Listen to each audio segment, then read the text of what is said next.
Glória a Deus, 9 horas, 21 horas. Brasília, Brasil, mais uma live.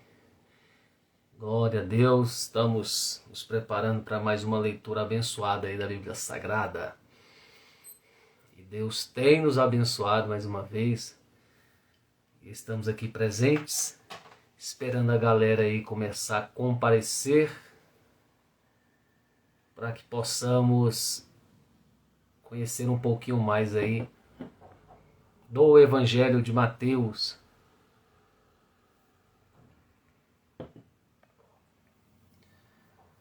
Que bênção! Mateus, continuação aí do capítulo 5, versículos 27 aí em diante. Graças a Deus, o pessoal está acenando aí. Deus abençoe, a paz do Senhor. É sempre aí motivo de honra estar com vocês, amém? Um abraço a todos aí. Que Deus abençoe grandemente. Wesley está aí, glória a Deus. Vamos lá, Wesley. Vamos nos alimentar hoje. Amém? Graças a Deus. Então, irmãos, Mateus 6, versículo 27 em diante, a continuação aí do sermão das bem-aventuranças, sermão do monte das bem-aventuranças, amém? Glória a Deus, vamos lá? Ouviste o que foi dito aos antigos, não cometerás adultério. Eu, porém, vos digo que qualquer que atentar numa mulher para cobiçar, já em seu coração cometeu adultério com ela. Portanto, se o teu olho direito te escandalizar, arranca-o e atira para longe de ti, pois te é melhor que se perca um dos teus membros do que todo o teu corpo seja lançado no inferno. E se a tua mão direita te escandalizar, corta e atira para longe de ti, porque te é melhor que um dos teus membros se perca do que todo o teu corpo seja lançado no inferno.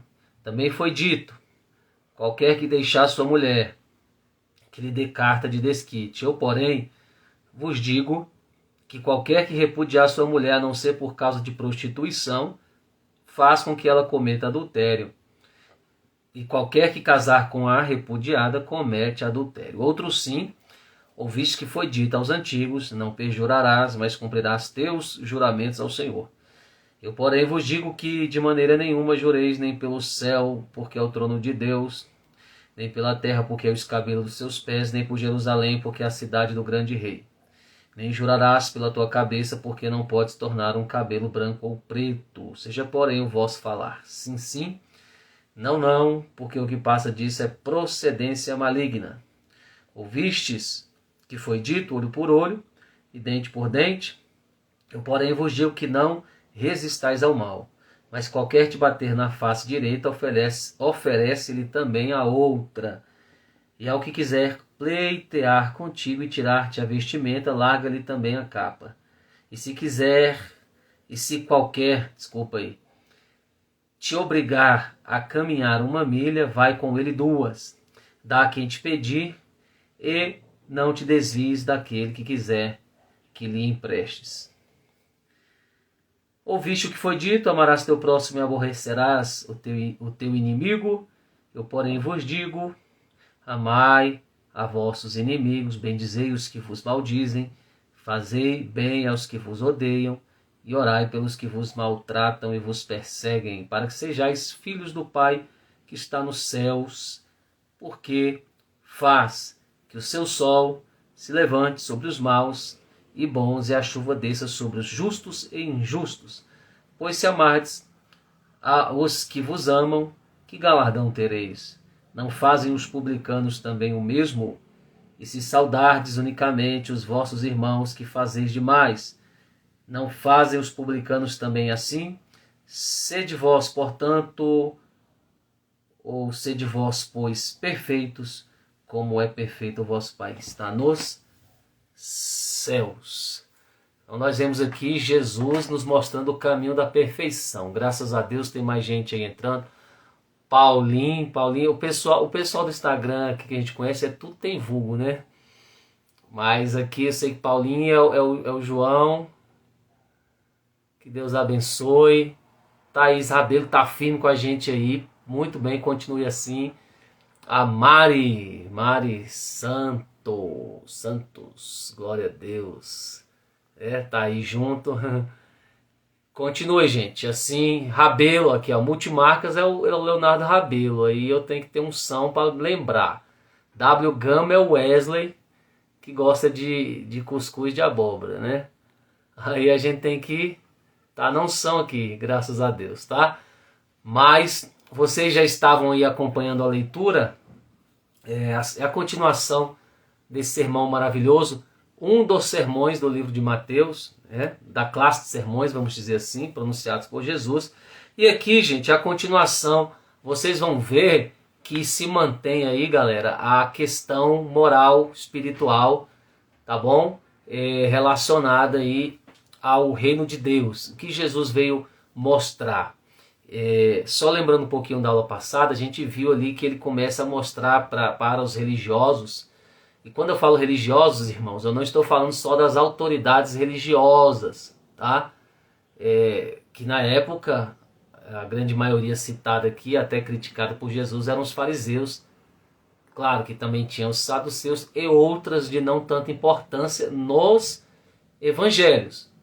Mas na história, sim, todas elas, sejam os nazarenos, os zelotas, né, os herodianos, todos tinham a sua grande importância na história do Novo Testamento, não podendo desprezar a história desses partidos menores religiosos ou político-religiosos, mas os fariseus aqui são bem apresentados, bem mostrados.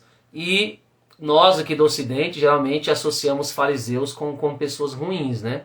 Mas temos que entender, irmãos, que não são todos, tá?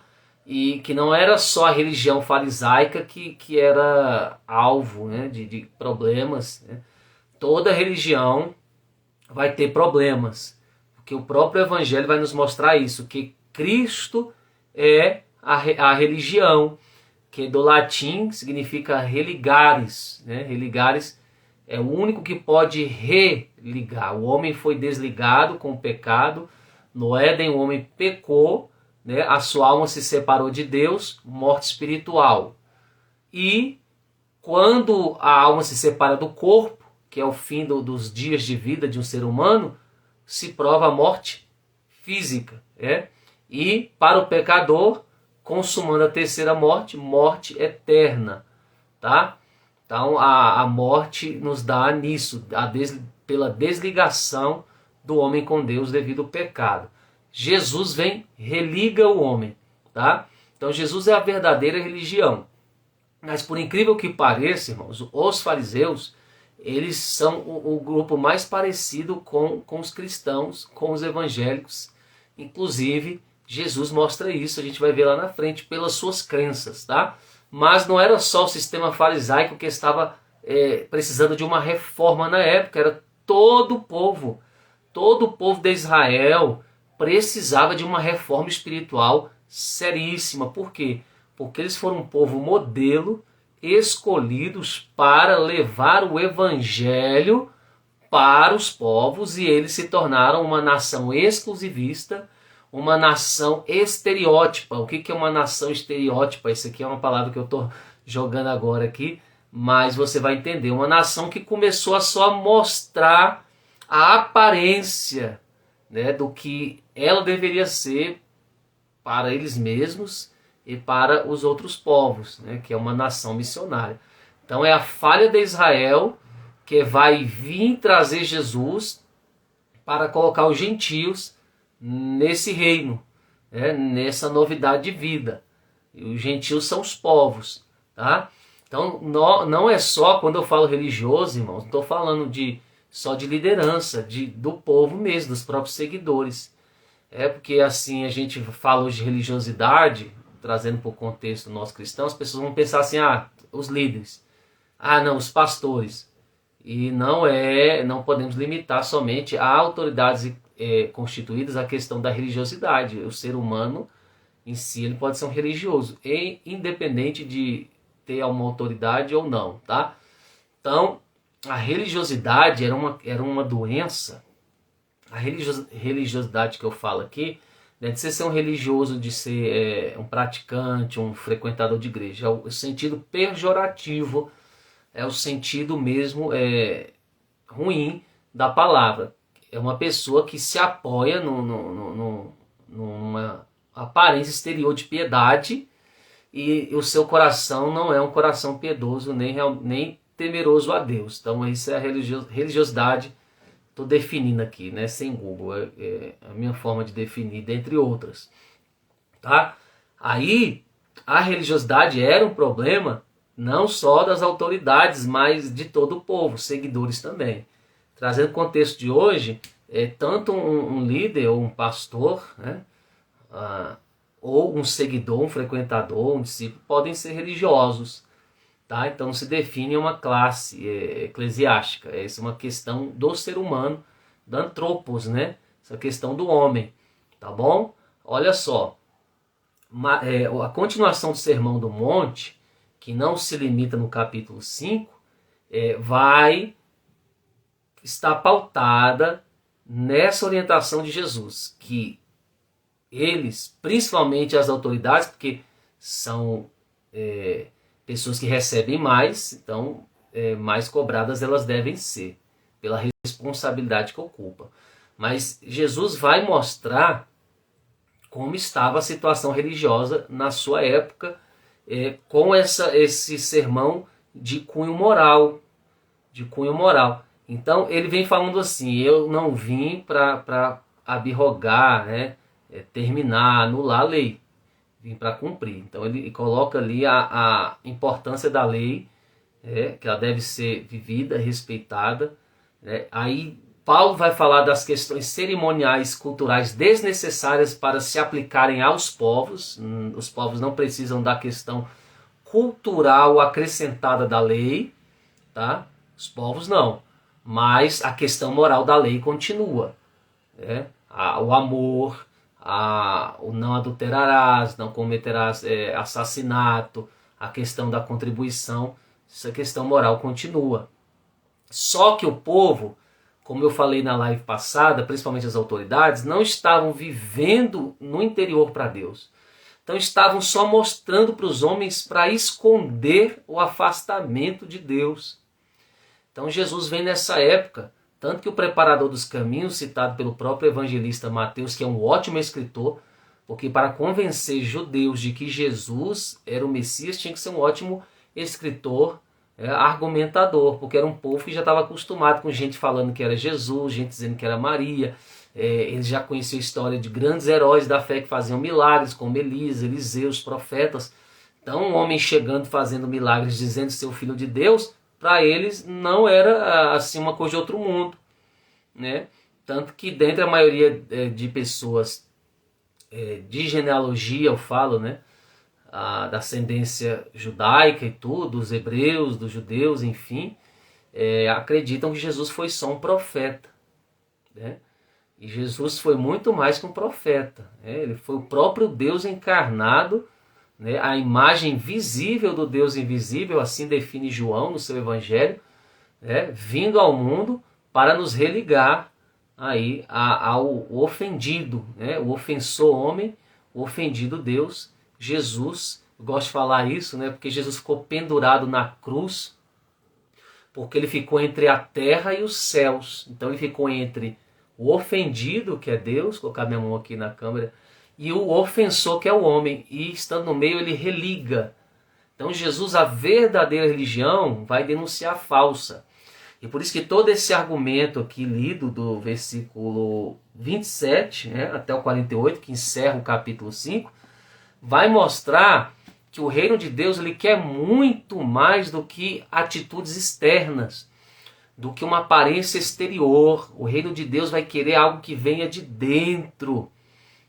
Glória a Deus, isso é muito importante. Olha só, então, como Jesus conheceu o coração, e acho que, vamos dizer assim, que os homens na época parecem que esqueceram que Jesus sonda o interior, né?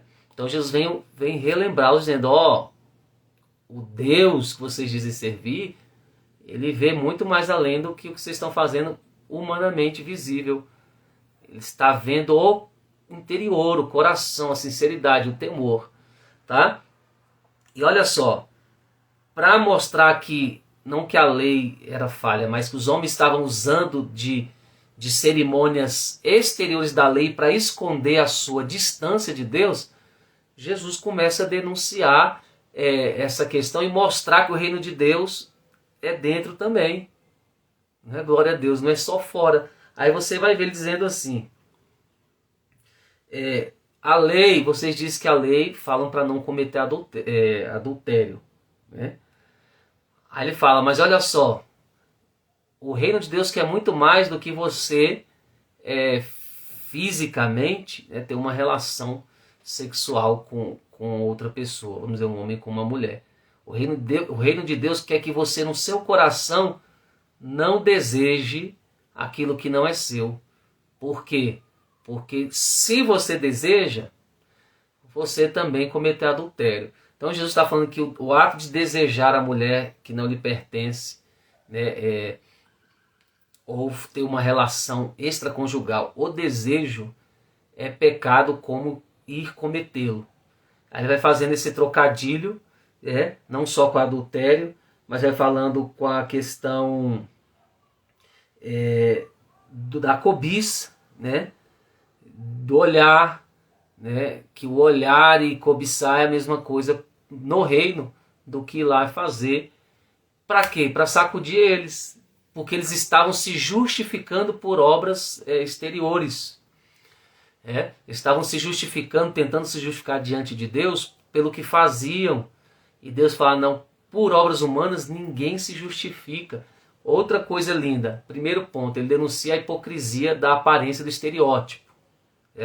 E muitas vezes nós trazemos isso para nós. A gente acha que todo mundo que veste terno é crente. A gente acha que toda pessoa que veste uma roupa mais esporte, mais descolada é mundano. Cuidado com os estereótipos.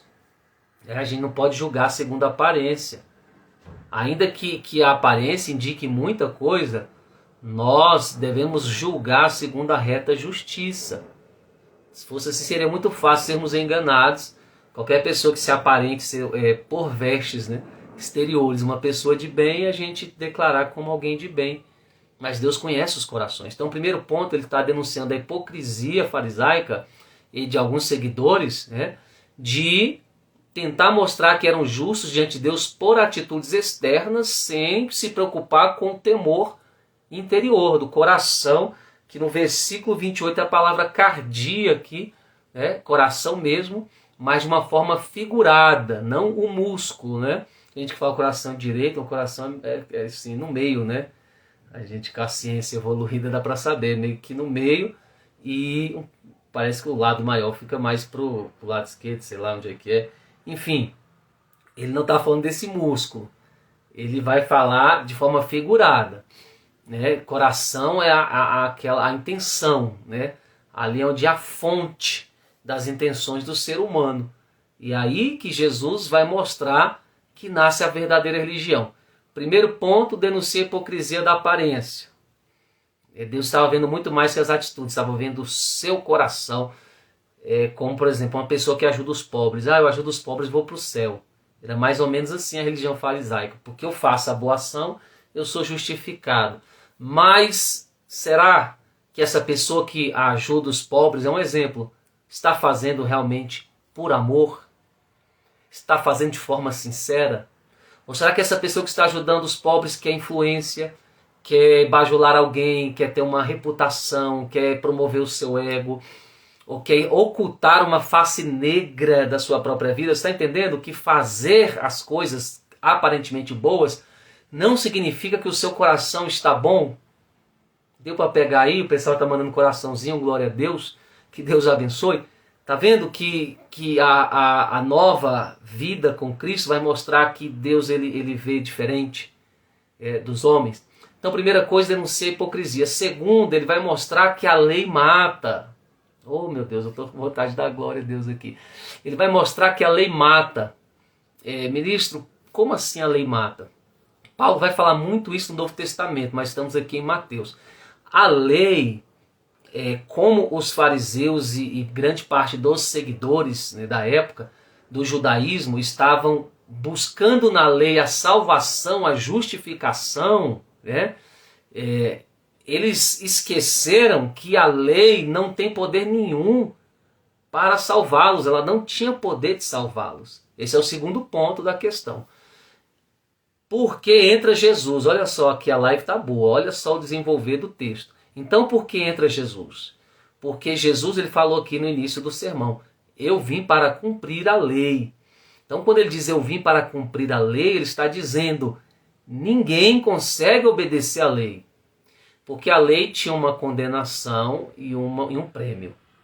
Tá? Se você ler Deuteronômio, você vai ver o seguinte, olha, gente, quem cumprir toda a lei, eu estou aqui parafraseando de uma forma bem moderna, tá? Não é assim que está escrito. Mas, vamos lá. Gente, quem cumprir toda a lei, ganha um prêmio. E os homens, qual é o prêmio de se cumprir toda a lei?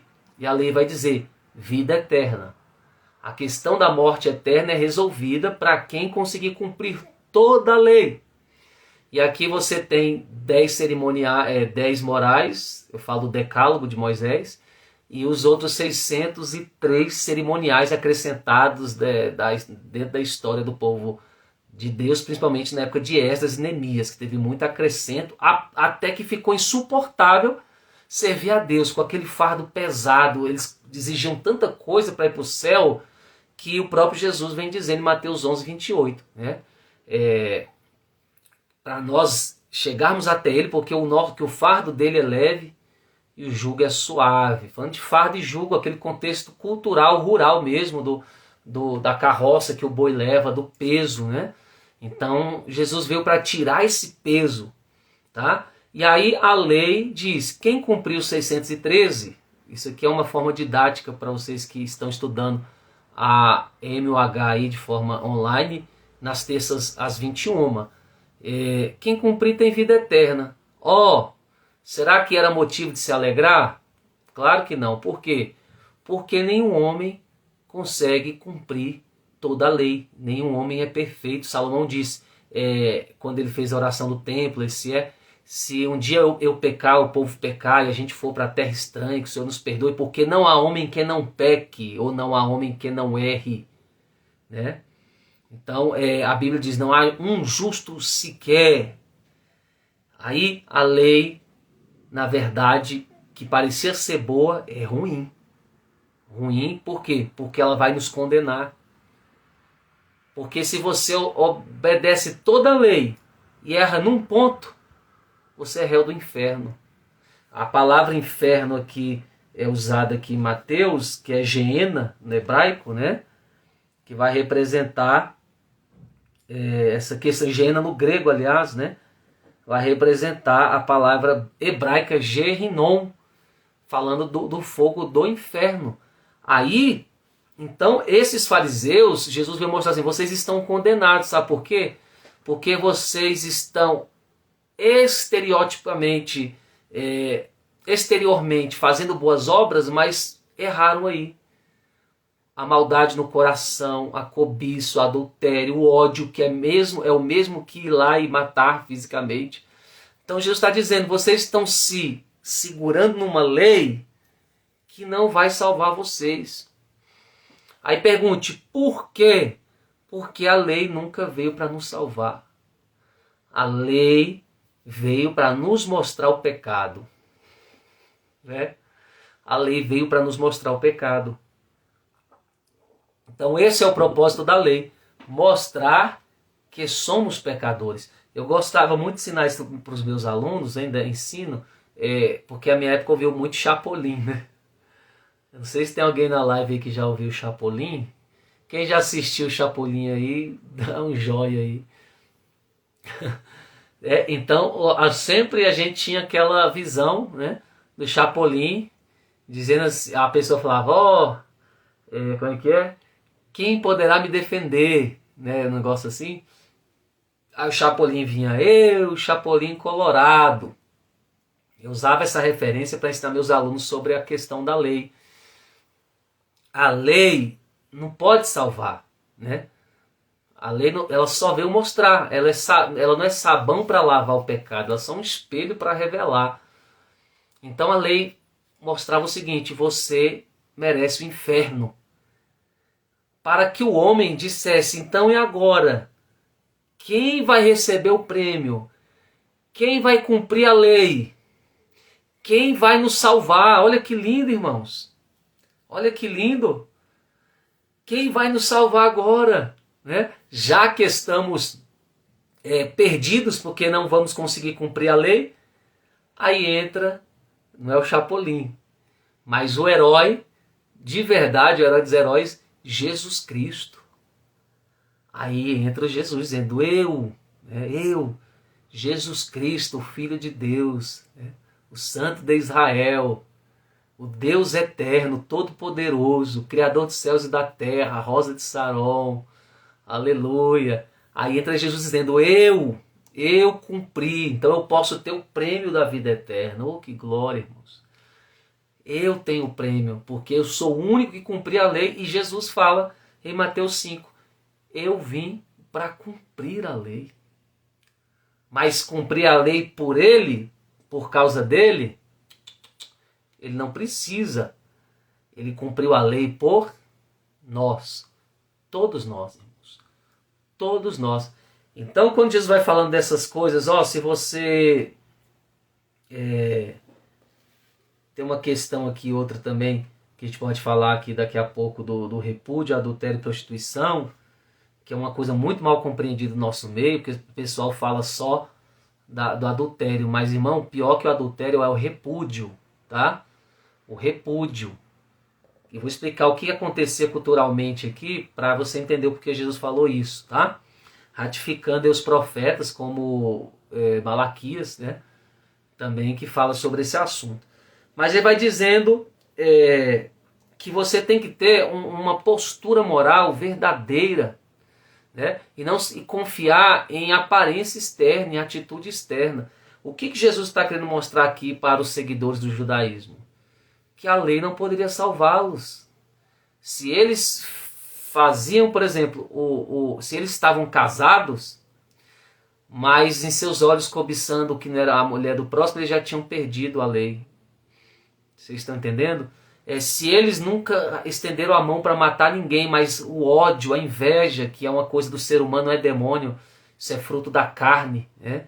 Inveja não é demônio, não se expulsa inveja. Inveja é algo que tem que morrer dentro de nós, né? Então eles falam assim, eu amo, eu dou práticas externas de amor, dou dízimo, dou oferta, mas eu queria tanto o cargo daquele outro sacerdote, aquele ministro. Ele já foi acusado, porque Deus contempla fora e dentro. Aí Jesus quer mostrar, não tem solução para vocês. Podem se agarrar em qualquer coisa para serem justificados diante de Deus, e serem salvos, contemplados.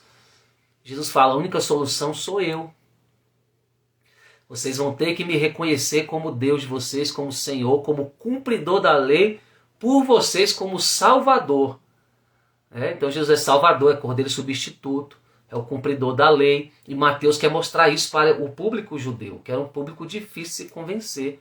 E ele escreve muito bem, mostrando onde estava o erro, o estereótipo do povo e a necessidade de arrependimento e reconhecimento de que só um poderia salvá-los, e esse único sacerdote sem par chegou até eles, né? Veio até eles. A oportunidade chegou, ele é. Tanto que Mateus usa muitos versículos do Antigo Testamento sobre o Messias para apontar em Jesus, né, estrategicamente.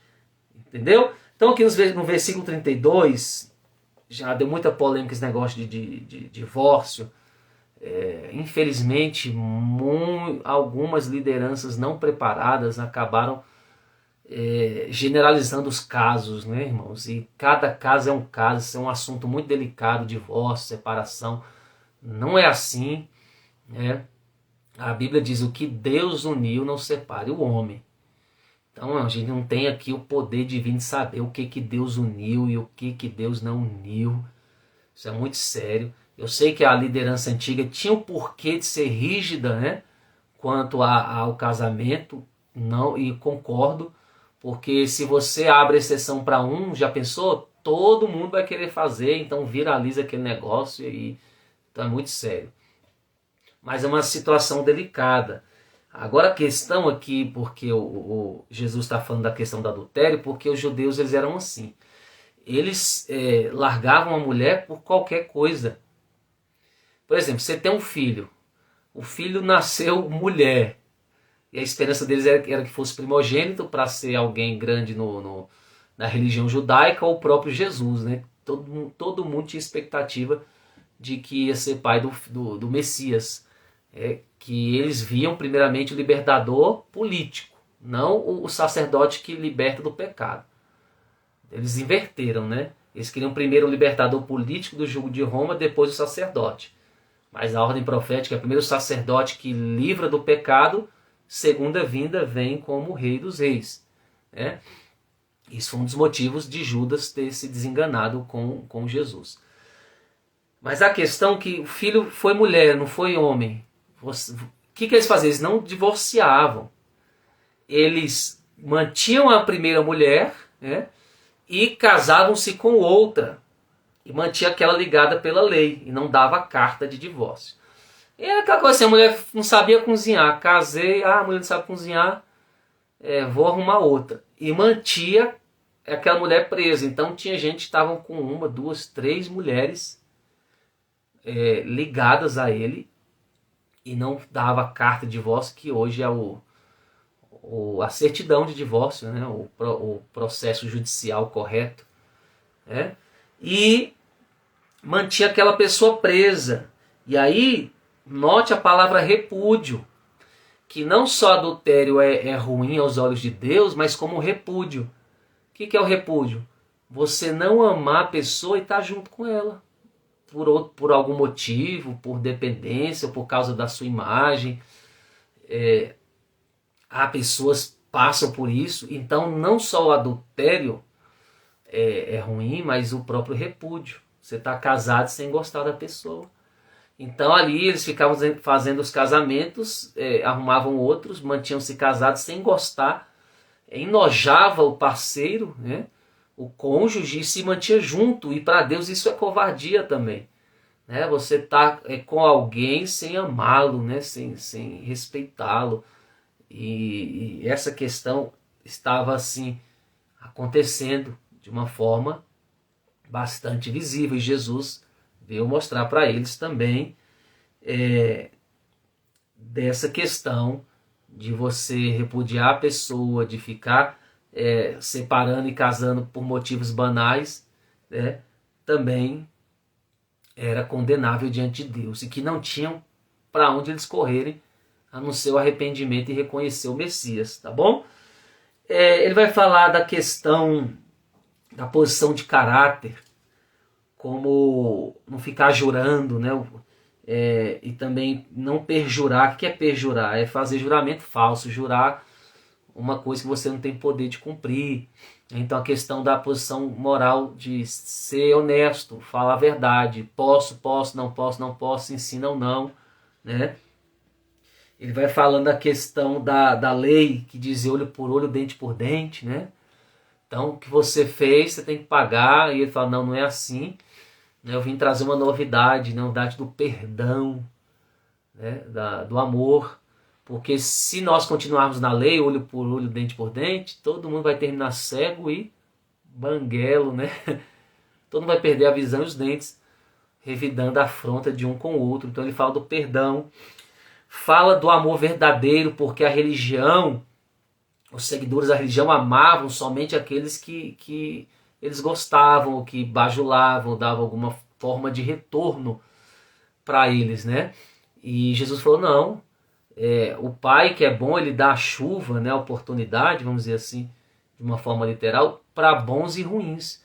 Então se vocês quiserem ser meus discípulos, vocês vão ter que aprender a amar não só aqueles que vos amam, mas aqueles que vos odeiam, que vos perseguem, né? Então, esses vocês devem amar para serem transformados em filhos de Deus. Então, olha só como é que ele vai bater nas pessoas que estão se segurando numa coisa que não vai salvar, que é a religião.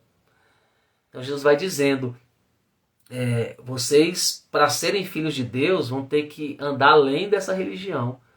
Vão ter que crer nos meus ensinamentos, crer em mim. Então, para ser filho de Deus, se Deus abençoa tanto justo como injusto, né? Vocês também devem amar também aqueles que não te devolvam amor, né? Ou até mesmo que não gostem de vocês, para serem realmente filhos de Deus.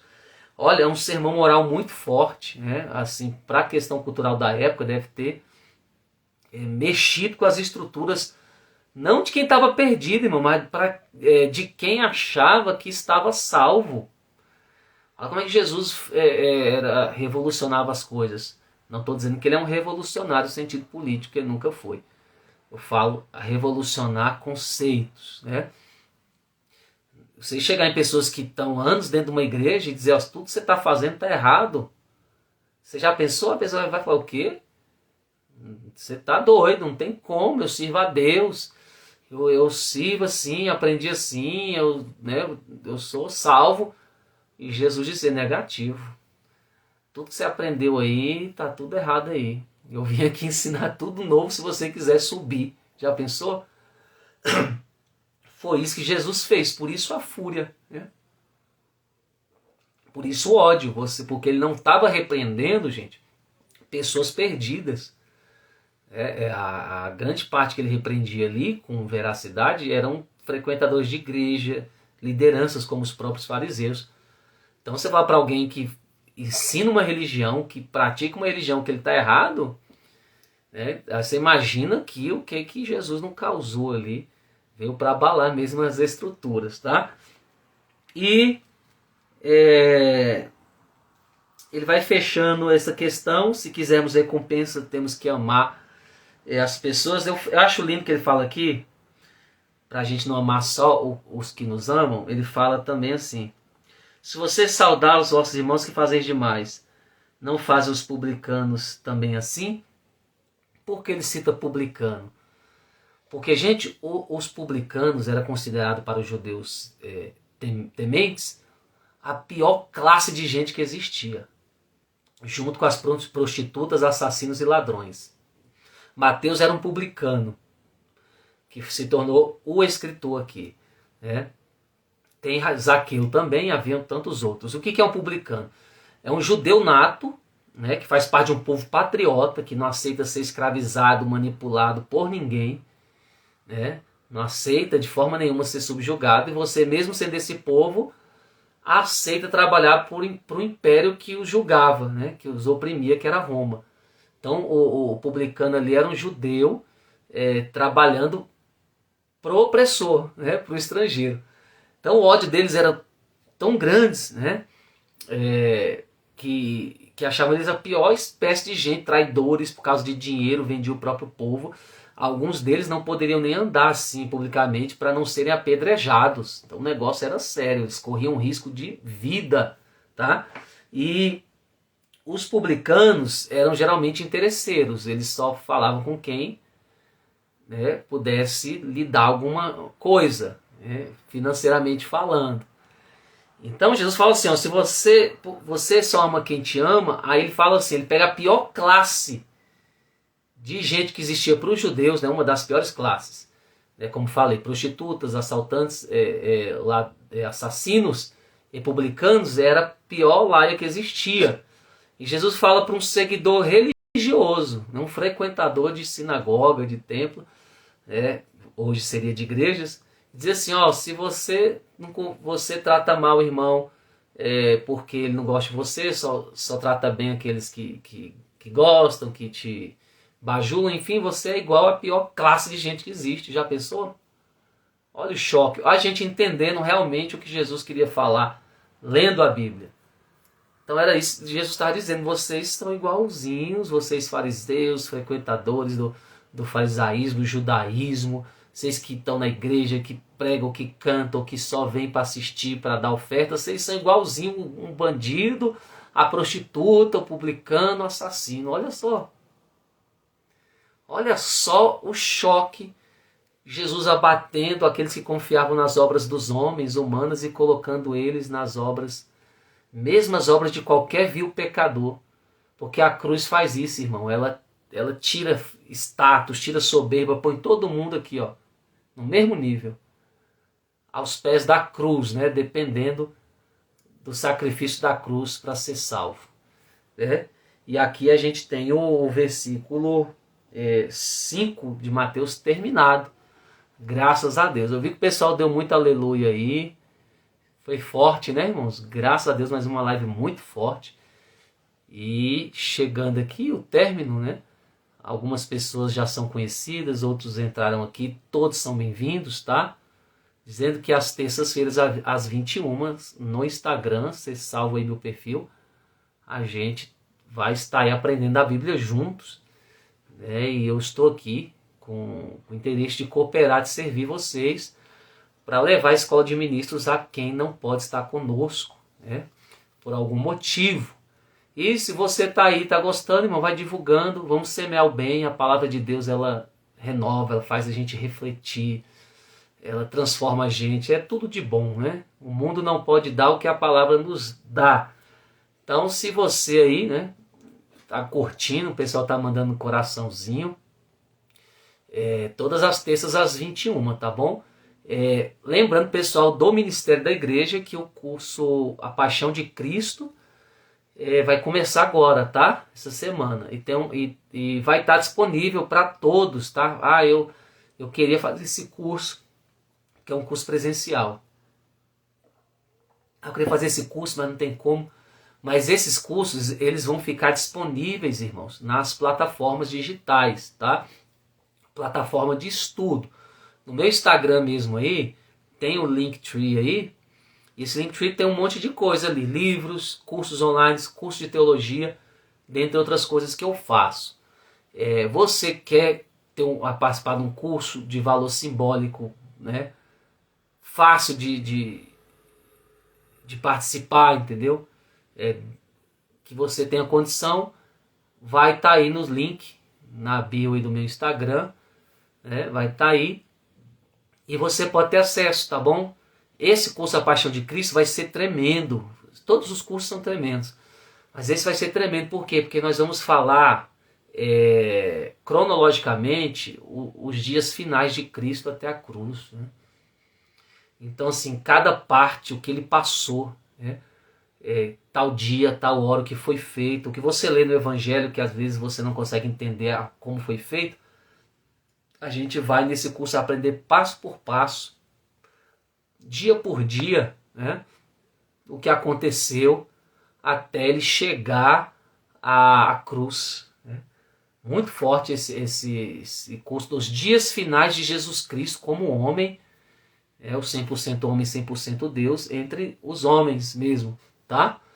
Tremendo. Então a galera aí já fez a inscrição do presencial e para vocês no Instagram vai estar também disponível aí na minha bio lá no link, né?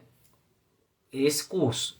Outros já estão, curso de teologia, cursos bíblicos, livros, né? Estão lá disponíveis. E você pode estar tendo acesso lá, tudo bem baratinho, irmãos, tudo bem abençoado, para vocês crescerem e ajudar nosso ministério, tá bom? Então, beijo no coração. Paulo Cardoso chegou aí, né? Glória a Deus, maravilha, live abençoada. O Senhor Jesus nos honrou, nos abençoou mais uma vez, tá bom? E espero vocês na próxima terça, mas conto com vocês divulgando aí, tá bom, galera?